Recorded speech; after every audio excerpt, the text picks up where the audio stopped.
Another tale well calculated to keep you in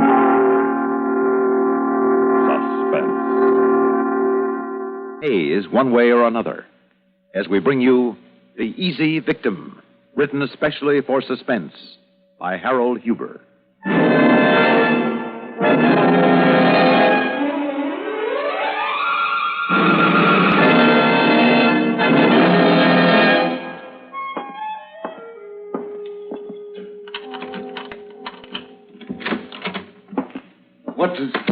What are you doing here? Waiting for you, Mr. Ames. In my living room? How did you get into my house? Easy, Mr. Ames, through that French window. Not hard if you know how. Well, how have you been, Mr. Ames? How are things with you? I don't like this. I don't like it at all. Breaking in here without so much as... You've no right to do... Of course not. The man's home is his castle. But we haven't heard from you in a while, so Big Tony thought I ought to remind you. And considering what I had to remind you of, this seemed the nicest way. Quiet, private. Nicest for everybody, including you, you see? Now, look here. I took a liberty. And I'm sorry I startled you. No, let's let it go at that, eh? It's a lovely place you have here. I've been admiring your taste. Very flattering. Well, what do you want? Want? Why, money, Mr. Ames. Only money. We have your IOU for the $10,000 you lost at our dice table. But that's all we have. So how about, forgive my bluntness, paying up? I can't. Not now. I told Tony... Sure, a couple of weeks ago you told him. Well, nothing's changed since then. My business has been terrible. This house is mortgaged to the hilt. I'm short of cash. I've tried to borrow the money, but I just haven't been able to. Can't you understand? Of course we can. These things happen sometimes to the nicest people. Like you. Oh, believe me, I hated having to tell you this. Naturally, you're a gentleman, Mr. Ames. It's the last thing I could have anticipated. These reverses were sudden. And unexpected. I don't doubt that for a minute. So you see how it is with me. Sure. But, Mr. Ames, you have to see how it is with us. When we lose, we pay. So when you lose, you pay. It has to be that way, right? Well, at the time I gave you that IOU... You expected to be able to redeem it, sure. Only trouble is you haven't. I love that tie you're wearing. It's beautiful. I need more time. Well, we can't extend credit too long. It makes a bad precedent. The business we're in, we can't sue. Courts don't recognize gambling debts. So we have to use other methods to demonstrate that money owing to us has to be paid. We regret the necessity, but we have to make it crystal clear. All right, but you can't get blood out of a stone. We have no intention of getting blood out of a stone. On the other hand... Never mind. I don't really need a blueprint. Good. It's a pleasure to deal with you, Mr. Ames. But you don't actually want to kill me. Please, Mr. Ames, that word. It's painful. Let's not say it aloud. A corpse can never pay. And as long as I'm alive, there's a chance that I can. I'm inclined to agree, provided... Provided what? That you accept a basic principle. Well, what principle? Well, when you can't get money any other way, you have to marry it. Marry it? Mm-hmm. You're a bachelor, handsome, excellent background, impressive personality. Marry it, Mr. Ames. Just like that? Look, Mr. Ames, we know you frequently spent holidays at the Bell Point Hotel. The Bell Point's famous as a place where people find romance. It's full of widows, comfortably endowed, who want to marry again. Come there in hope of finding a husband. Now, wait a minute. We also know you spent a lot of time with a lady you met up there. A widow named Ella Jason. For instance, Mrs. Jason and I are just acquaintances. I just happened to meet her at the hotel. Fine for an occasional date, but that's all. She's very attractive, not a bit hard to We're say. just friends, I tell you. I'm not in love with her. Besides, I don't want to marry. You don't have a choice. But to marry someone who means nothing to me except... Oh, no. Even if I could do as you say, once I'd paid you, I could never go on living with a wife I don't love. I'd have to get free to get rid of her if necessary. Please, Mr. Ames, again, I beg of you, do not mention that painful word aloud. It's better I don't hear what you have in mind. But, Mr. Ames, we're realists. We do what we must, even when it's painful. So once you pay us, if you feel a terrible necessity to get rid of her, remember, necessity is the mother of invention.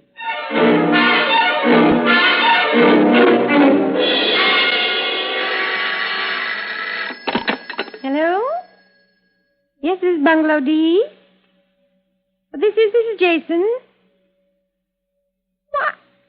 Mr. Ames, what a delightful surprise. Well, I'm fine, thank you. Where are you calling from?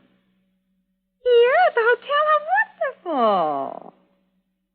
Oh, of course, Mr. Ames. Oh, Mr. Ames, really? Oh, please, Mr. Ames, you almost embarrass me. I mean, after all, it is a switchboard. Well, yes, I did miss you. Mm-hmm. You did too, really? Well, of course I'm glad. Oh, dinner tonight? Well, I did have a tentative appointment. I really shouldn't. Well, no, I'd never in the world want you to feel that way. Well, we can't have that, can we? Well, I'll make an excuse. The tentative appointment is very nice, you'll understand. But just to be sure we don't hurt his feelings, let's dine away from here tonight. No. You decide on the place, Mr. Ames. Time, whatever's agreeable to you. You decide, Mr. Ames, and I'll be ready.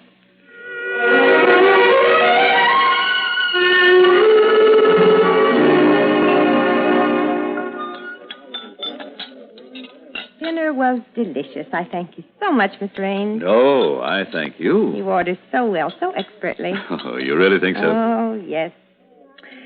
And it's so nice, positively luxurious for me to be able to let someone else take responsibility, even if it's just a matter of ordering dinner. Well, this is a very good place. It's hard to make a mistake here. Oh, if I'd ordered, I'm sure I'd have made mistakes. I always left such things to Henry.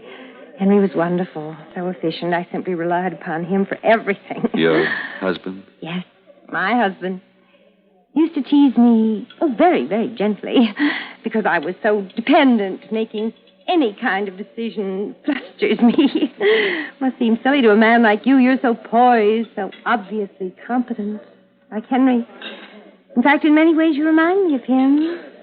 Me, I'm even afraid of the waiter. Isn't that ridiculous? Oh. Tell me, you're not as shy in handling real business affairs as you are in ordering from a waiter. Oh, I'm worse. I'm always bewildered. Well, in that case, I hope Henry left you a well-ordered estate. Oh, perfectly. Henry was so provident. Oh, I'm so glad to hear that. But there are occasional business decisions. Well, to be expected. Any estate, any substantial estate, it is fairly substantial, I imagine. Yes. Well, then you must expect an occasional problem. But there must be some member of your family who can advise you. Oh, I've almost no family, just my nephew Herbert. I'm quite alone. Oh. Oh, now, really, Mr. Ames, I'm appalled. You'll soon be convinced I'm a total featherhead and a bore, and you'll never want to see me again. Oh, Mrs. Jason, you can't begin to know how wrong you are. In fact, you couldn't be wronger if you tried. Well, that's very sweet. But now, another word about me. I want to hear about you. What kept you in town last week? Business? Oh, dear. Don't tell me details. I wouldn't understand. So was it successful? A decision was made. A decision involving method of procedure. At this point, I'm convinced the method will be very, very successful, Mrs. Jason. Well, we're being positively stuffy. Call me Ella. Thank you, Ella. You're welcome, Arthur. I feel like dancing. I feel like dancing with a beautiful woman. Will you dance with me, Ella? Oh, I'd love to. Tonight I feel very much like dancing, Arthur.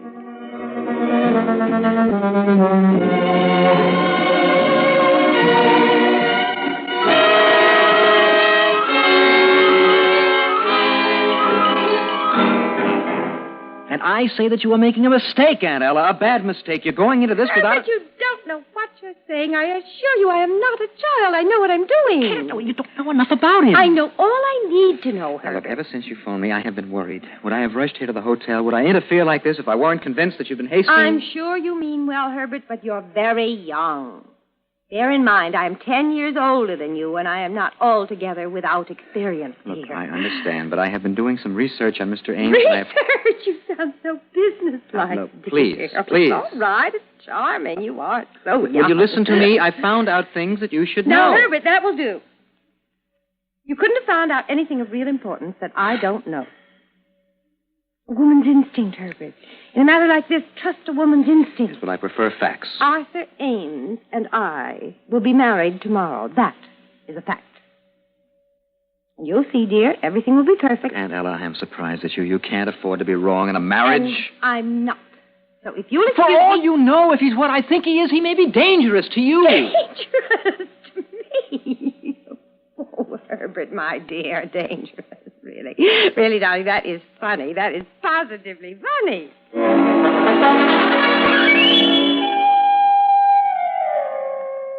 But you shouldn't come here to the house. I couldn't help it. You didn't come to us. But I haven't got the money yet. You've got to be patient. Mr. Ames, you're kicking that word to death. What do you think we've been? Look, I tell you, you've got to leave before my wife comes in. Mr. Ames, I like you very much. I hate to have to tell you, but Big Tony is getting weary of waiting. So you see... No, I'll manage to pay somehow. A little more time. But Mrs. Ames will be in soon. And You're telling me she's the suspicious type? Well, of course not. You know better. So why so worried about her seeing me? You'd think of something to say. Now, you're sure she won't give you the money? I can't ask her for it. I don't know how to get it. Mr. Ames, you're in trouble. Unless... Yes? Unless you can find a way to make Mrs. Ames pay off. Say, you're not getting a conscience about her, are you? Are you being funny? What do you expect me to do? Work it out. We want that money a week from today. Or at least a guarantee that the money will be paid. A believable guarantee. If we don't Stop get it. I'm trying. You can't imagine how bad I feel to tell you that that's not enough.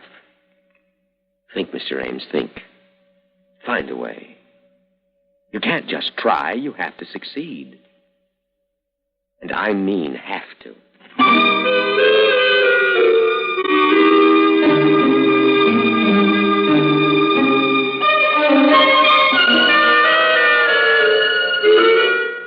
Policy, dear? Insurance policy? Yes, it's life insurance, darling. It's an excellent new type of very attractive with double indemnity for accidental death. Oh, darling, it sounds so grim, so depressing. Must we talk about such things? Well, I thought I should explain it to you. I'd like to have it signed up today. Oh, don't explain. I believe I understand. You see, I'm not quite as innocent as you may think. I beg your pardon? I know some things, and I see right through you. Ella, really? We've been married so short a time. I was so carefree, and now so unexpectedly... Ella, I don't understand. Don't fool me for a minute. Men like you are all alike. Your minds work overtime, thinking of ways and means to provide security and protection for your wives. You're such a dear, Arthur, so thoughtful. Well, for a moment... Yes, of course. I simply feel, darling... No more talk of death, darling. Do whatever you think is right. I couldn't advise you anyway. Well, you see, this particular policy is a family one. Each of us becomes the beneficiary of the other. There are 4 pages of small print, which I'll explain to you. Darling, don't bother. I'll leave it to you. Just tell me what we have to sign, and we'll sign it.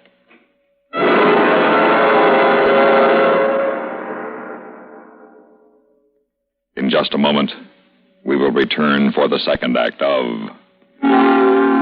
Suspense.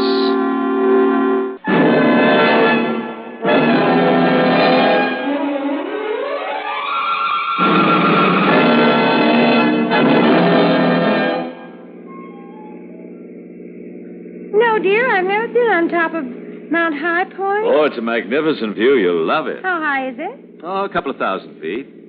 Oh, don't laugh at me, but I'm a little bit afraid. Afraid? Well, of height. Is it perfectly safe? Oh, I'll be with you, dear. I'll take care of you. There's a railing or something? Well, not at the spot I have in mind, but don't worry. Oh, you think I'm a sissy. No, not at all. But you've got to see this view by moonlight, I insist. Yes. See? We're almost at the top. Nobody else in sight. So deserted. No, most people don't come to this particular spot. That's why I like it. And you want to share it with me. I understand. Well, end of the road. Now we walk a few feet. And then, well, then you'll see. This way. Wind, I can hardly stand up. I'll take your arm, darling. There we are. Now, just a few steps to the Oh, edge. Arthur, we're too close. I'm holding you, darling. No. Here, right at the edge. That's where Arthur, the view is. no, I'm slipping. Don't grab me like that, No. dear. I've got you. Get back. I've got you. Get back. Hello! Oh, thank goodness. Well, we almost fell. Oh, come on, quickly. Let's get back to the car. Arthur, do you realize... When I think of what... Come on. Get into the car, please, and get us away from here. Ella, believe me, I had a good grip on you. I know. If I'd gone over the edge, you'd have fallen, too. Arthur, dearest, you could have been killed.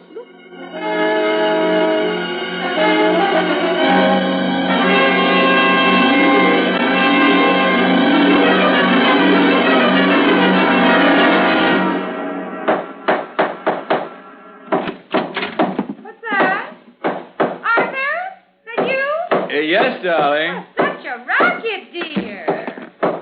What in the world are you doing? Oh, I'm refitting the top steps on the cellar stair. They were loose. Oh, I'm sorry for the noise. I didn't expect you in so soon. I finished shopping early. Oh, you should have called the handyman, dear. Look at you. Darling, something's wrong. You look so strange. Really? Well, anyway, it's finished. Steps finished. Oh, my back. Now, you see, you shouldn't have done this. Unaccustomed type of activity, even for an athlete like you. Yes. Really hurts. I gotta sit a minute. Oh, and I teased you. Is it very bad? Kind of. Ella, I left a sweater down there. Would you mind? No, not a bit, dear. I'll run down. Arthur! Do you know what you did? You finished the top step and you forgot to put in the next two. I did? Well, aren't we lucky I saw that in time? I could have fallen down and broken my neck. Arthur, don't look so stricken. I'm not hurt. Everybody makes mistakes.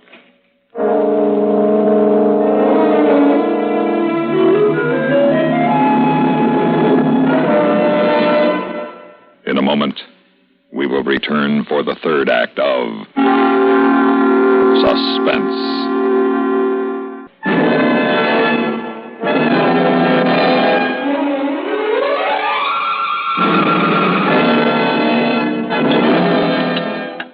And so I phoned you this afternoon, darling, as soon as I got word the cabin at Big Lake was available. I hope this hasn't rushed you too much. No, not too much, dear. He said you wanted us to leave right after dinner. He gave me plenty of time. Want coffee, dear? Thanks, yes. You remember to tell Clarabelle that we wouldn't need her up there? I let her go right after you called. I told her she'd have 3 days off. Good. More fun to rough it ourselves in such a place. Is the lake really so beautiful? Oh, yes, it's magnificent. Perfect, in fact. And you said we'll have the whole area to ourselves? Mm-hmm. There's absolutely nobody up there right now. That's why we get the off-season rate, including the use of the boating equipment. Sounds ideal. Oh, you can't imagine what it's like in a canoe in the middle of that lake. First thing tomorrow morning, you'll find out. Well, are we about ready? Long drive in the dark. Arthur, dear, you didn't have to pay in advance for the cabin. Why, no. Not even a deposit? No, but, well, I have to pay eventually. What difference does it make? Thrift, darling, thrift. See, I don't intend to go there alone. Alone? What is this? We're both going there. No, dear. No, you're not going anywhere. What? Oh, my poor dear Arthur, you're such an amateur. So inept and so foolishly brave. You persist in challenging professionals in their own field. First as a gambler. Ella, I don't know what you mean. Oh, darling, I knew about that from the beginning. And then as a murderer, really, dear, it's pathetic. Those sadly obvious attempts, a cliff, a staircase, and now a canoe. Ella, no. And listen. above all, to choose as your first victim, of all people, me, darling. You're my fifth.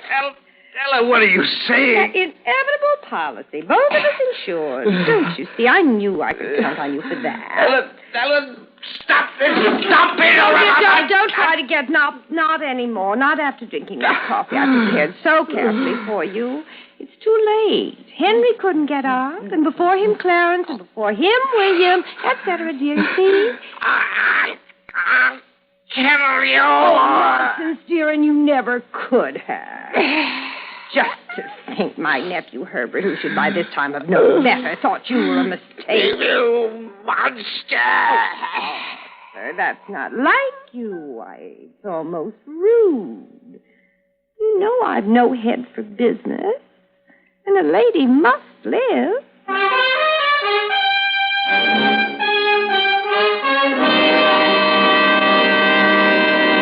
Suspense. You've been listening to The Easy Victim, written for suspense by Harold Huber.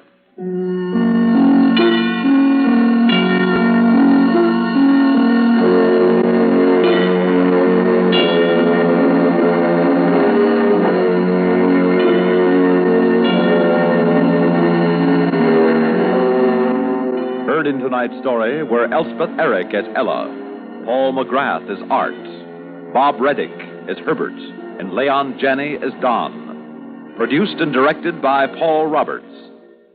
Listen again next week when we return with Re-Entry, a story of man's first flight into space.